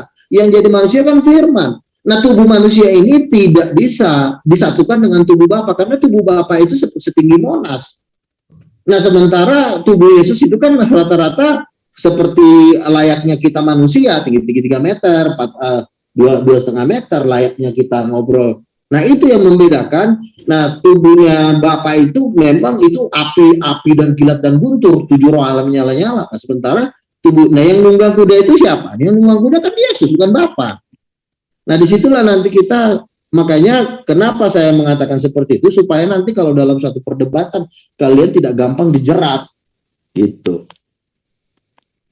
Berarti konsepnya Bang Luga bukan Tritunggal lagi dong, jadi Bukan, itu Tritunggal. Kalau ada Tritunggal mengatakan Yesus itu kiasan, itu udah Tritunggal ngaco itu. Karena Tertullianus kan tidak mengatakan seperti itu. Makanya Bapak itu oneness. Bapak itu oneness sebenarnya, karena yang mengatakan Yesus itu kiasan cuma oneness, Pak. Joshua Teu, Samuel Sian, itu kan teman-teman saya, Pak. Mereka itu mengatakan sama seperti Bapak, gitu. Jadi sebenarnya menurut Bang Luga yang saya pernah dengar itu, Bapak ini setengah oneness, setengah Tritunggal. Jadi dia 50% oneness, dia 50% Tritunggal. Karena yang mengatakan Yesus kiasan itu cuma oneness. Iya. Jadi menurut Bang Luga, Bapak itu sebentar Bang. Nanti Abang sanggah lagi ya biar jelas nih. Menurut Bang Luga, Bapak itu pemikir, konseptor, Yesus itu pelaksana, Roh Kudus itu adalah powernya, gitu loh Bang. Ya. Nah, menurut Bapak ini yang satu siapa namanya? Setuju apa enggak? Silakan Bang. Nah, itulah yang di Yohanes 14 ayat berapa itu yang dibilang sama Filipus, aku ada dalam Bapa, Bapa ada dalam aku. Kan berarti kan dia menyatu kan? Ya kalau menyatu Abang sekarang, kalau menyatu sekarang di surga Anda manggil siapa? Kalau Yesus menyatu, aku dan Bapa adalah satu, memang menyatu secara fisik, maka surga akan kosong. Nah, itu dia. Ada Bapa di surga. Tetapi yang dimaksud menyatu itu adalah rohnya Bapa itu adalah rohnya Yesus menyatu di dalam Roh Kudus. Nah kalau misalnya Yesus memang cuma satu tubuh, maka sorga akan kosong, tidak ada Bapa di sorga. Di dalam Yesus itulah Bapa. Nggak ada Bapa di sorga, surga kosong, nggak ada yang disembah di sorga. Karena Yesusnya lagi operasional di bumi. Nah makanya Yesus itu tetap firman yang menjadi manusia, menyatu artinya secara rohnya, artinya menyatu. Rohnya Yesus memang itu total rohnya Bapa, itu nggak ada dua roh itu yang dimaksud menyatu. Tapi kalau dikatakan Yesus duduk di sebelah kanan Allah, memang betul Yesus duduk di sebelah kanan Allah. Kenapa? Karena Yesus sudah jadi manusia, dia sudah mengambil tubuh baru. Sementara Bapa tidak mengambil tubuh baru, dia tubuhnya tetap dari kilat dan guntur.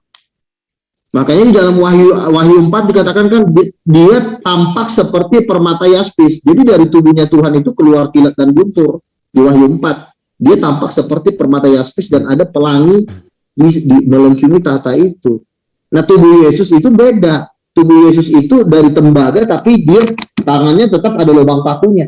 Nah inilah perbedaannya, di tangan Yesus itu ada lubang paku. Dan sementara di tangan Bapa itu nggak ada lubang paku. Beri kesempatan yang menanggapi. Silakan Bang, ditanggapi Bang. Gitu.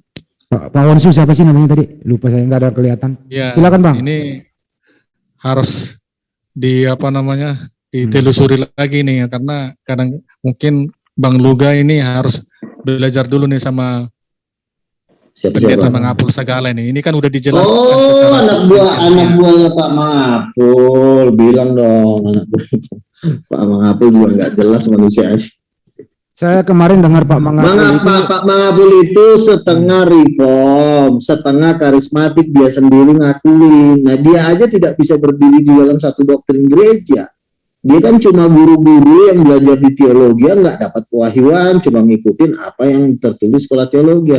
Makanya Tuhan nggak pernah nyuruh saya sekolah teologi. Tuhan pernah ngomong sama saya, anakku kamu jangan sekolah teologi. Kenapa Tuhan? Saya bilang, aku udah mempersiapkan engkau sejak dari kandungan. Jadi jangan kau sampai sekolah teologi. Kenapa? Kalau orang sekolah teologi mau nggak mau ngikutin pelajaran. Seperti Mangapul, dia kan orang reform. Tapi gara-gara dia sering diundang GBI, akhirnya dia setengah reform, setengah GBI. Nah, dia aja berdiri di dalam satu doktrin aja dia nggak sanggup. Gitu. Itu Pak Mangapul Sagala, saya tahu dia. Gitu. Jadi artinya dokter luar negeri loh Bang Luga. Kan gue udah bilang, dokter itu paling kecil kalau dalam 5 jawatan. Ini yang pertama tuh rasul, nabi, penginjil, gembala, baru guru ini dokter. Kelas itu kelingking, paling kecil. Oh iya. Jangan salah menilai. Jadi gelar dokter profesor itu gelar paling kecil. Itu paling kecil kalau dalam 5 jawatan. Tapi kalau bagi orang awam gelar dokter dia udah ketakutan lihatnya. Tapi kalau dalam 5 jawatan itu dokter tuh paling kecil karena dia guru. Kalau gua ini kan penginjil, nabi, rasul. Kalau Mangapul kan guru dia. Guru-guru teologi yang sekolah-sekolah Alkitab, ngambil sarjana S1, S2. Ya dia kemarin itu agak sedikit tensinya tinggi, ada Esra Soru, ada Joshua Tewi, bahkan agak keras sama Joshua Tewi itu. Makanya nabi itu lebih tinggi dari guru. Karena kenapa? Kalau guru ini kan ngikutin pelajaran-pelajaran yang udah diajarkan oleh guru-gurunya sebelumnya. Tapi kalau nabi sama rasul, dia nggak perlu sekolah karena dia langsung dapat dari Tuhan. Nabi itu ibarat kata tuh profesor, penemu ide. Kalau guru-guru ini kan masih ngikutin pelajaran dari dosennya. Apa kata dosennya itu yang diikutin. Jadi ngikutin standar sekolah teologi. Kalau sekolah teologinya sesat ya dia pun ngambil gelar doktor dalam kesesatan gitu loh. Tapi kalau nabi beda ceritanya. Kalau nabi itu udah langsung ketemu Tuhan. Bang Andi, kasih saya sedikit Bang Andi, sedikit. Boleh. Ya silakan, mau rezeki bagian lagi ya. Ya, gini nih, Bro Luga nih, saya mau nanya satu ya, penegasan sih sifatnya gitu kan, bukan bertanya, tapi cuma penegasan aja. Berarti harusnya gini dong, Pak Mangapul ini ya, Dokter Mangapul, pendeta Dokter Mangapul ini harusnya ngikutin Bro Luga, berarti harus. Oh iya dong. Makanya kan saya bilang, kan Alkitab mengatakan gereja itu diletakkan dasarnya oleh rasul-rasul dan nabi-nabi. Tidak ada ayatnya gereja diletakkan dasarnya oleh atas dasar guru-guru, nggak ada. Guru itu kuli kalau di dalam misalnya struktur bangunan, guru itulah kuli bangunannya, rasul itulah yang ownernya, perancangnya, arsiteknya, lalu kuli-kulinya lah guru-guru ini, profesor doktor ini kuli. Kalau dalam struktur 5 jawatan, paling rendah dia kastanya.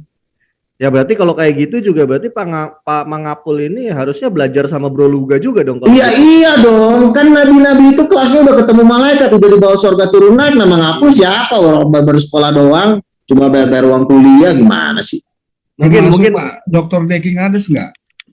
Ya, Deking Ades lagi ngaku gereja aja dia nggak sanggup. Saya tanya dari gereja mana? Oh, saya nggak mau ngaku gereja. Ngaku gerejanya aja dia nggak sanggup gara-gara ketakutan. Lo gimana lo mau jadi pendebat lo banyakkan ketakutannya? Nah, mungkin gini Bro Luga mungkin bisa terka sedikit ya. Ya intinya dia pengikut John Calvin dia.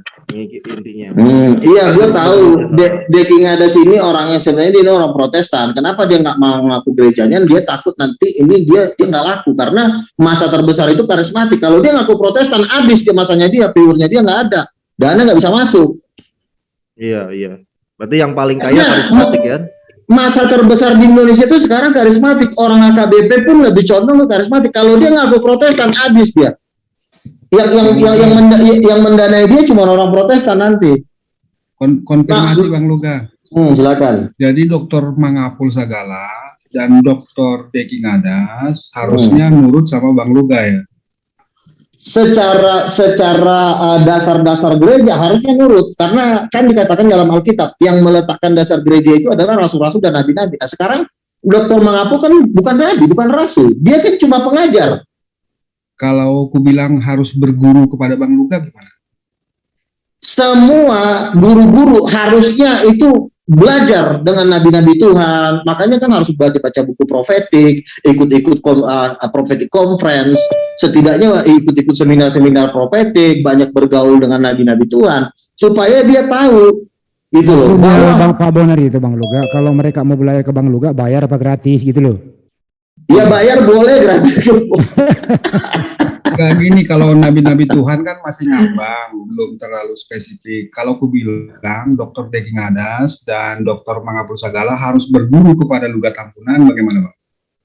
Harusnya seperti itu. Karena kalau guru-guru tidak berguru dengan nabi, jatuhnya begitu, ngikutin si Tertullianus. Tertullianus itu kan masih ajaran-ajaran dasar nih itu. Ibarat kata tuh masih dasar-dasarnya. Tapi kalau lu udah belajar sama nabi, itu bisa dirinci serinci-rincinya, bisa dirinci 100 kali lipat.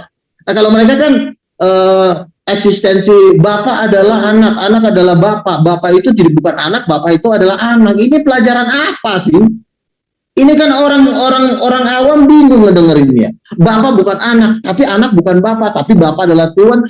Inilah ajaran Tertullianus, inilah yang diajarin si Mangapul Sagala. Orang denger bisa gila. Tetapi Nabi tujuannya mengurai, merinci secara 100 kali lipat rinciannya, maka orang, oh begini ternyata ya. Karena pewahyuan akhir zaman itu diberikan kepada nabi-nabi. Baru nanti guru-guru lah membakukannya menjadi kurikulum pelajaran di sekolah teologi. Kan semua kan para dokter-dokter itu kan ngambil pelajaran kan dari Alkitab, dari tulisan nabi-nabi. Nah sekarang ada pewahyuan baru, mereka tugasnya para dokter-dokter mempelajari, mengkaji, menjadikan kurikulum. Jadilah menjadi ajaran dasar di sekolah teologi ya. Nah mereka kan masih ngikutin standar-standar ajaran yang udah berabad-abad, ajaran yang udah busuk, udah basi. Sementara Tuhan itu kan perkembangan hikmatnya kan tidak pernah berhenti sampai akhir zaman. Nah dia masih ngikutin zaman jadul ya. Orang udah handphonenya udah iPhone 13, dia masih Nokia 31. Gimana sih? Bang Luga, sedikit lagi Bang Luga. Jadi kalau kita percaya progressive revelation melalui nabi-nabi yang tidak putus-putusnya sampai zaman sekarang, berarti seluruh dokter teologi itu harus belajar kepada Bang Luga dan kepada Paul Zhang ya? Bukan belajar kepada Luga, karena yang namanya nabi itu bukan cuma gua. Ada Cindy Jacob, ada Mary Catherine Baxter, ada Ricardo Sid, ada nabi-nabi yang udah dibawa, ada yang 17 kali dibawa ke surga, kan ngeri. Misalnya dokter ketemu nabi, gimana Pak kondisinya? Oh saya sudah ngambil sekolah di Harvard. Kalau Bapak apa? Saya udah 17 kali ke surga, kan gila. Pasti dokter teologi itu pasti cium kakinya. Gua masih baru ngambil S3 di Harvard, ini udah 17 kali surga, apa enggak gila loh? Enggak, Bang Luga maksudnya begini, jadi kan Bang Luga itu sudah dalam kategori nabi sama seperti Paul Zhang, Bukan seperti Paul Zhang. Gue nggak kenal Paul Zhang. Jadi jangan nyamain dulu. Oke. Paul Zhang tuh belajar Nabi dari gua. Lu tanya Paul Zhang. Oke. Berarti di atasnya Paul Zhang itu kan di atasnya Pak Paul Zhang itu kan Bang Luga. Anda nggak perlu ngomong seperti itu. Anda juga jangan bodoh. Artinya bentar. Anda jangan merendahkan orang. Nggak boleh seperti itu. Oke. Jadi kan Bang Luga kan udah menyelamatkan jiwa juga, dan kemudian Paul Zhang juga udah menyelamatkan jiwa. Jadi status nabinya kan udah benar. Artinya memang seluruh teologi itu harusnya belajar dengan tekun. Nabi Tuhan lah. Nabi Luga kan gitu kan. Iya. Nabi Tuhan lah, Pak. Karena kan yang Nabi kan bukan cuma saya. Jadi Anda juga jangan seakan-akan ingin menjebak saya supaya saya kesannya udah ngaku paling tinggi. Jangan seperti itu. Kita tuh harus rendah hati. Kita juga berbahasa rendah hati. Jangan konyol gitu loh. Enggak, maksudnya yang dikenal umum di Indonesia kan Bang Luga, ya kan? Iya. Sedangkan yang lain-lain kan belum pernah disampaikan oleh Bang Luga. Jadi belum pernah Bang Luga menubuatkan nabi lain kan gitu. Terus kan, jadi maksudnya adalah bahwa untuk Indonesia level kita itu harusnya belajar kepada para dokter, itu harusnya belajar kepada ya sekarang begini aja. Deking ada belum debat, Pangapul segala belum debat, Muriwali belum debat, gue udah debat.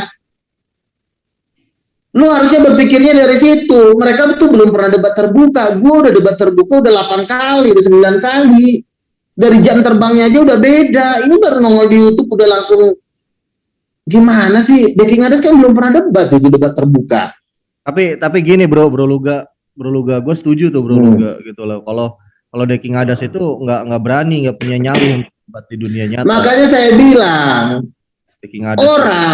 orang dia sekolah tapi nggak punya nyali itu sama juga dengan tai. Karena tuh nyali itu nomor 1. Gue setuju. Kenapa dia nggak punya nyali? Karena dia bukan nabi. Nabi itu sama rasul tuh nyalinya tuh nyali singa.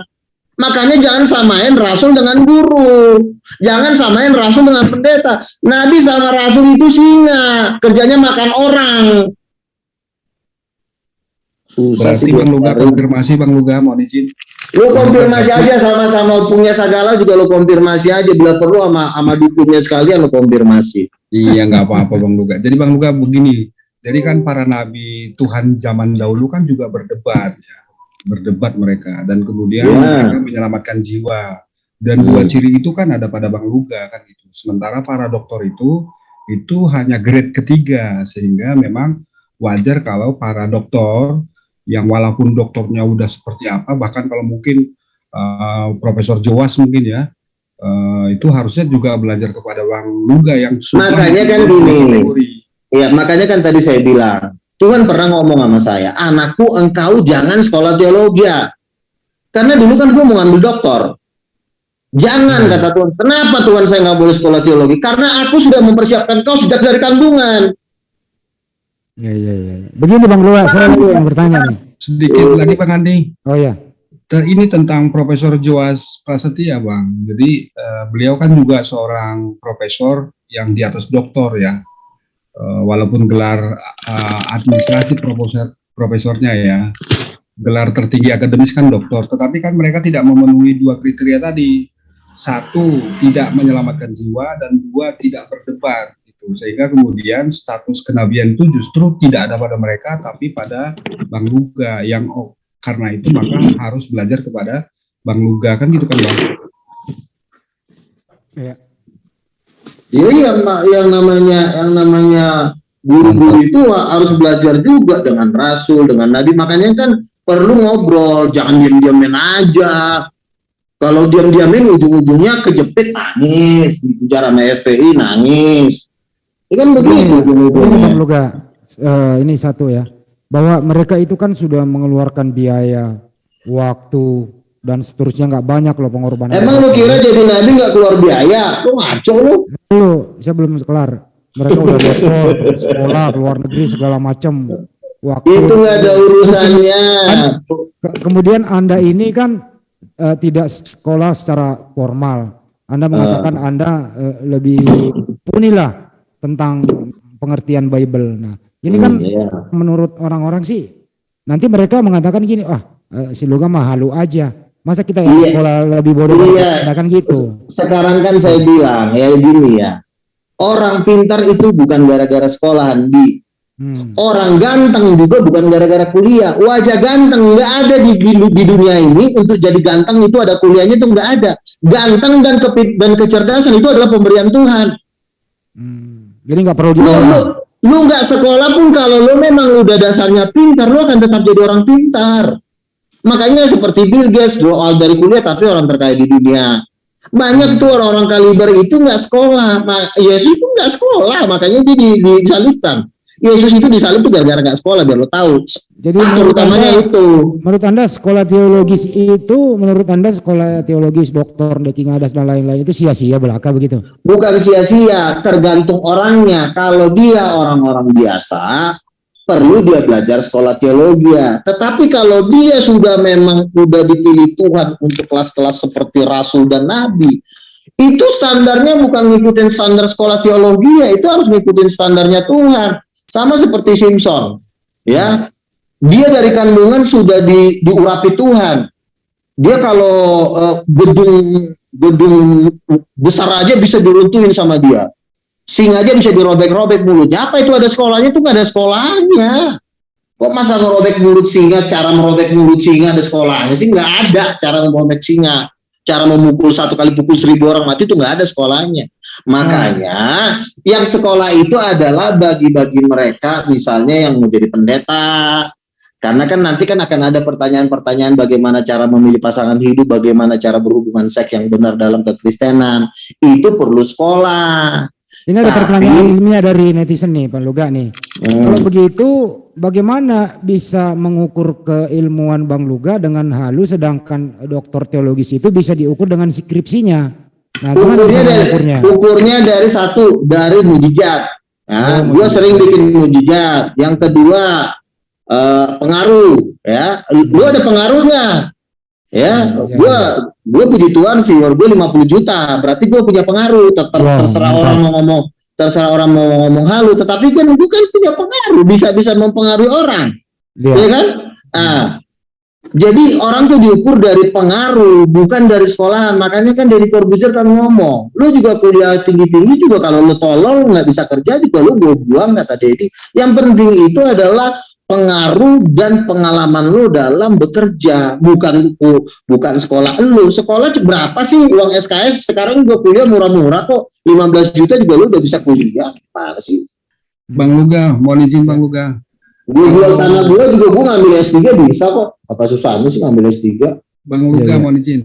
Kalau Pastor Andi Simon itu kan dia bermujizat, lalu kemudian dia juga sekolah, lalu kemudian dia juga nabi, tapi dia kan tidak berdebat. Sementara Bang Luga memenuhi 4 kriteria. Yang pertama berdebat, sekolah juga, dan kemudian nabi kan gitu, menyelamatkan orang dan kemudian terkenal. Berarti Pastor Andi Simon itu di bawah Pak Luga juga dong berarti ya. Begini, kalau masalah di bawah atau tidak kita lihat pengaruhnya. Pastor Andi Simon juga di mata saya juga dia luar biasa. Ya, banyak juga jemaatnya. Kan dilihat dari jemaat nih. Lu sekolah teologi juga jemaat lu 3 orang juga lama-lama muka lu diludahin orang. Nah sekarang kan viewer gua kan 50 juta. Artinya di Indonesia ini termasuk viewer yang paling banyak itu gua sekarang. Nah kalau Andi Simon ya lihat aja viewernya. Dia bisa nggak? Oke dia nyembuhin orang. Dia bisa ngadirin 5 juta nggak sekali ibadah? Belum bisa. Berarti masih menang Rehat Bonke sama dia. Rehat Bonke bikin KKR yang ada 5 juta. Andi Simon yang bikin KKR dia yang ada mungkin 200 orang, 500 orang. Kalau Andi Simon bisa bikin KKR yang hadir 5 juta, baru dia gua anggap ngeri. Nah, kita lihat aja. Bang Bro Luga, gua panggil abang aja lah biar enak lah, biar di sini jangan panggil abang sama Bang Luga. Gua mau nanya nih Bang Luga nih, Reski ini mau nanya. Bang Luga ini mujizatnya apa aja Bang Luga yang pernah dipublis gitu loh. Itu aja yang pengen gue nanya. Aduh Bang Luga, silakan. 1, gua kalau berdoa malaikat-malaikat sering datang ya. Jadi artinya punya kapasitas untuk kehadiran Tuhan dan kehadiran para malaikat di sekeliling gua. Yang kedua, gue bisa mengusir setan ya. Gue pernah fight dengan pemilik 28 jin, gue pernah mengusir setan dari orang kerasukan tetangga gue, ada juga orang kerasukan setan di salah satu diskotik, gue pernah gue usir. Dan gue pernah juga menyembuhkan orang yang sakit seperti seperti kanker rahim. Gue pernah doain sembuh. Gue pernah mendoakan orang anak kecil yang nggak bisa ngomong tiba-tiba bisa bicara. Dan banyak hal gitu loh. Itu, dan yang salah satu juga mujizatnya ya gue bisa berdebat, gue bisa nulis buku gitu. Bang Luga, aku tanya tentang Bang Rudi Yohanes. Kata Bang Rudi Yohanes, kalau Bang Luga itu memang nabi, bermujizat, menyelamatkan jiwa, terus kemudian macam-macam gitu ya, memenuhi kriteria nabi. Kenapa Bang Luga nggak menuliskan kitab suci gitu, Bang? Yang namanya nabi dengan penulisan kitab suci itu dua hal yang berbeda, Pak. Nabi ya nabi, nulis kitab suci ya nulis kitab suci. Nggak semua nabi juga nulis kitab suci. Sama seperti seorang pendeta. Ada pendeta yang bisa nulis buku, ada juga pendeta yang nggak bisa nulis buku. Jadi nggak ada hukumnya kalau nabi wajib nulis kitab, itu nggak ada itu. Dan juga kitab suci itu sudah selesai. Inilah otaknya si Rudi, masih otak Islam. Otak Islam kan kalau ada nabi pasti nulis kitab suci. Nah si Rudi ngomongnya, Rudi itu masih Islam. Itu bukan level gua. Masa katanya harus nabi harus nulis kitab suci? Nabi-nabi banyak kok yang nggak nulis kitab suci kok. Dan kitab suci itu sudah selesai di kitab Wahyu. Itu nggak perlu ditulis. Adanya nabi adalah mengkonfirmasi. Misalnya begini. Diluruskan dulu. Otaknya si Rudi bukan otak Islam ya. Diluruskan aja, bukan. Lanjut. Iya, maksudnya cara berpikirnya Rudi itu masih mirip kayak Islam. Karena kalau menurut Islam, kalau ada nabi, harus nulis kitab suci. Nah, berarti kan sama dengan otaknya si Rudi. Enggak semua nabi di Islam ada kitab sucinya, enggak. Karena banyak orang Islam yang bertanya sama gua, Bang Luga kalau jadi nabi mana kitab sucinya? Kan gua udah bilang menjadi nabi dan menulis kitab suci itu sesuatu hal yang berbeda. Nulis kitab suci ya nulis kitab suci. Penulis kitab suci itu juga penentuan dari Tuhan. Enggak, dia jadi nabi kalau nggak disuruh Tuhan nulis kitab suci dipotong palanya. Makanya nulis kitab suci juga ada orang pilihan. Seperti Markus. Markus kan bukan nabi tapi dia nulis kitab suci. Jadi penulisan kitab suci itu nggak kudu harus nabi, tetapi orang yang dipakai Tuhan untuk penulisan kitab suci. Tetapi nabi juga kadang-kadang bisa menulis kitab suci, tergantung talentanya.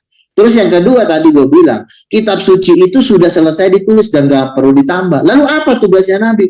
Tugasnya nabi adalah mengkonfirmasi bahwa kitab suci itu adalah kebenaran. Contoh, Tuhan ngomong sama gue, katakan kepada pendeta Gilbert bahwa dia kemarin sewa lonte 2 orang, suruh dia bertobat. Apa itu harus gua tulis? Itu nggak perlu ditulis, bro. Ini analogi, Bang Luga, ini analogi apa fakta nih? Contoh. Contoh. Tuhan ngomong sama gua dalam satu mimpi. Tolong tegur Pak Pendeta Gilbert, karena Pendeta Gilbert seperti kemarin dia menyewa lonte di hotel Novotel Bali misalnya kan. Ya, contoh. Contoh ya, jangan Pak Gilbert tersinggung. Itu kan nabi. Itu kan nggak perlu ditulis. Pendeta Gilbert menyewa lonte di hotel Novotel, kitabnya adalah Luga 1 ayat 2. Gila kali lu kalau gitu ya. Halo, Bang Luga satu nih, Bang Luga. Bentar, Bang Luga. Ini ada pertanyaan ini ya. Ini pertanyaan cukup bagus banget nih kalau kata gua ya gitu ya. Ini ada dari netizen saya dan sekaligus juga sahabat saya bisa dibilang ya, sahabat kita gitu di LRI. Mau nanya, nih Bang Nabi Luga jadi Nabi Luga menyebarkan agama apa? Itu yang pertama. Yang kedua, apakah standarisasi Nabi itu ditentukan dari jumlah viewer? Nah, silakan Bang Luga untuk dijawab. Satu, memang standarisasi nabi juga ditentukan oleh viewer. Karena kenapa? Seorang nabi itu biasanya populer. Contoh Yohanes Pembaptis. Dia ditakutin oleh bangsa Israel sampai raja pun takut sama dia. Nah itu salah satunya adalah pengaruh. Kan gua udah bilang nabi itu pasti dia punya pengaruh. Ya, tidak ada nabi yang tidak punya pengaruh. Namanya juga wakil Tuhan yang serem. Wah, nabi itu pengaruhnya melebihi raja gitu. Nah terus yang kedua Nabi Luga nyebarkan agama apa itu yang kedua? Kan gue udah bilang kalau Tuhan bangkitkan nabi-nabi bukan berarti memberikan ajaran baru. Kan gue udah bilang kitab suci itu sudah berhenti di kitab Wahyu. Nah gue cuma mengkonfirmasi kitab Wahyu, bukan gue ciptakan kitab baru. Misalnya Luga 1 ayat 2, berlonte itu adalah sesuatu hal yang menguntungkan dan upahnya adalah hidup kekal. Itu udah ajaran baru, bahwa ada ajarannya Luga bahwa berlonte adalah akan memperoleh hidup kekal. Itu baru perlu gue bikin kitab.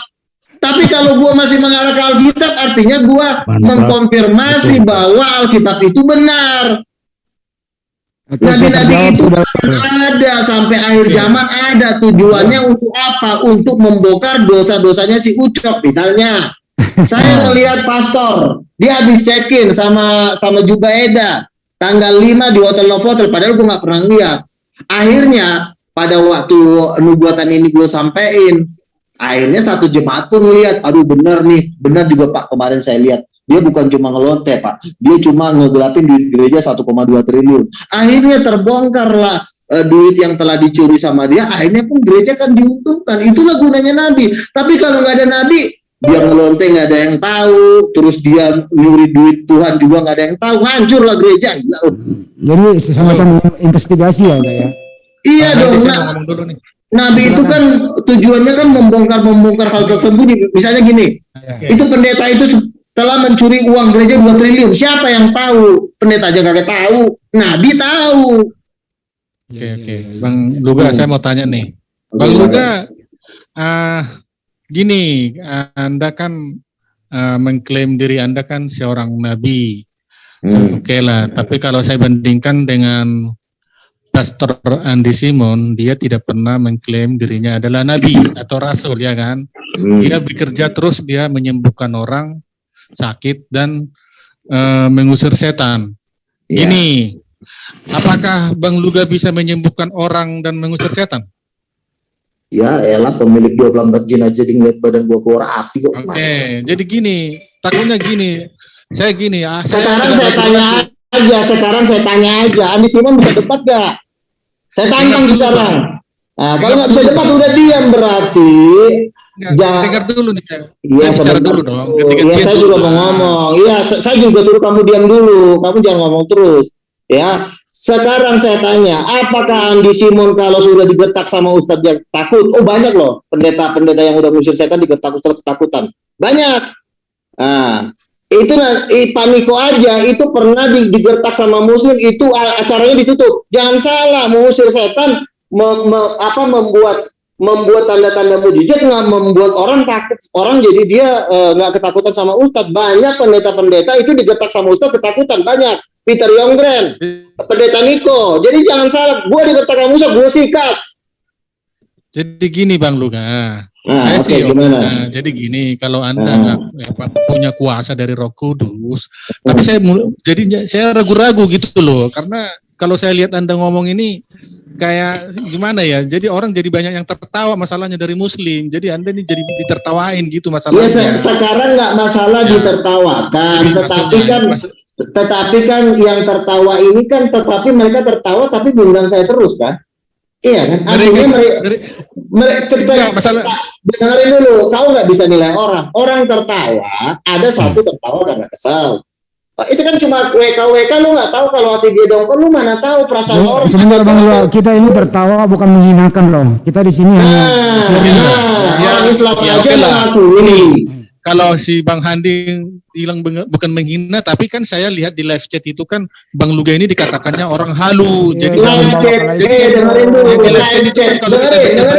Baca mereka itu jadi mengejek-ngejek Bang Luga gitu loh. Bapak jangan bodoh. Live chat itu tidak bisa mewakili 100% hati orang.